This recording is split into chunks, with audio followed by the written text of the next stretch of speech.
So this is Ravi Shastri. Let's check the Castrol Index for the best batsman of the year.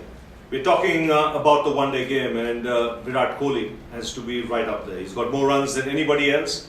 Young man, extremely hungry, very fit, understands the nuances of a one-day game, how to bat in a one-day game, and he's matured immensely over the last 12 months. You get the feeling that he understands his game now. His shot selection has improved, and hence, with that has come consistency.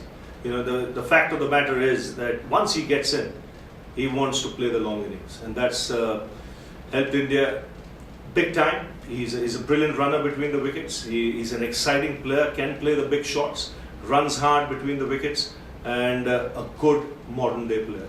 Another man who's been consistent, he's number 2 on the Castrol Index, is Jonathan Trott. Lots of runs, but I still believe the impact he has when he gets runs for England is not the same as what Virat Kohli has when he gets runs for India. And therein lies the difference. He has to up the strike rate, and if he does that, I think England will win more matches. So it's all right getting runs, getting lots of runs, but I think he's capable enough of upping that strike rate. But terrific player. Shane Watson, another player who's tremendous at the top of the order. He's a terrific striker of the ball, and the beauty about Shane Watson is that he gets his runs very quickly. He's got a terrific strike rate, can play the big shots, huge asset to Australia at the top of the order in the one-day game. We've mentioned about Virendra Sehwag in the past getting that 200. And some man from Australia can get close to 200 in good batting conditions. One would have to say it's Shane Watson. If he fires and plays the big shots, he's one player who can get that close. Outstanding player for Australia, and Australia's form in the one-day game depends a lot on Shane Watson. Well, Kumar Sangakkara, another terrific all-round player. Now, he's up there over 1,000 runs. He's again in the top 5 when it comes to test matches. That's why I say a terrific all-round player. I mean, one of his great strengths is his ability to adapt to all conditions. Whether it's pace, whether it's movement, whether it's a turning ball, you can bank on Sangha getting some runs. One of Sri Lanka's greatest players, and still one of the pillars of their batting. Now let's look at the test matches and the Castrol Index on how it rates players. Top of the tree, Rahul Dravid, and rightly so. He's got more runs than anybody else, but not just because of that. It's the way he's got those runs, against whom he's got those runs, and in what conditions he got those runs. His 300s in England were out of the world. They were battling hundreds, they were tough hundreds in conditions which were bowler friendly.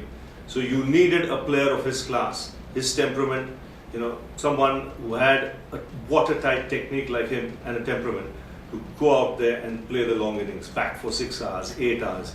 Not many could do it. Dravid did that, carried on his good form into the home season as well, and he's rightly number 1 on that index because he's got runs in all conditions and got big runs. Ian Bell is another player who has had a great year, close to 1,000 runs. Now he's a class player in that England lineup.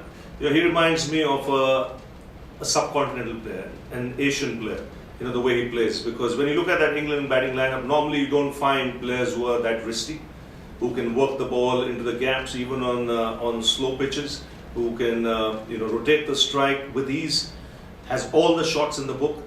And again, he's now started to understand his game. His shot selection is a lot better, and that's why he's become a lot more consistent. Real important player in that England batting lineup. What he does is he can counter-attack. He can get runs quickly, and that's made a huge difference to the way England have performed in the last year. A young player who's hit the index, Castrol Index, is Darren Bravo. Again, exciting young talent. He's got everything about Brian Lara in him. He's Brian's cousin. And what was staggering was after 11 test matches, the average was the same, to the decimal, which was quite unbelievable. He's got all the mannerisms of Brian Lara. He's one thing good from the West Indies point of view is he started getting into a habit of getting big scores. He got 195 against Bangladesh and back-to-back hundreds against India. And he's still very young, very exciting, and could be one of the pillars of West Indian batting lineup in years to come. Another player who's rightly in the Castrol Index is Alistair Cook, because he's been outstanding for England, especially in Test matches, and his performance in Australia in the Ashes series was outstanding. He took that form into 2011 in the home series in England. He batted superbly, and again, a player who started understanding his game. You know, he plays within his limitations. You know, he might not be the most attractive player to watch, but he is determined. He is a kind of player who, if he gets off to a start, sees the new ball through, can go on to get the big score.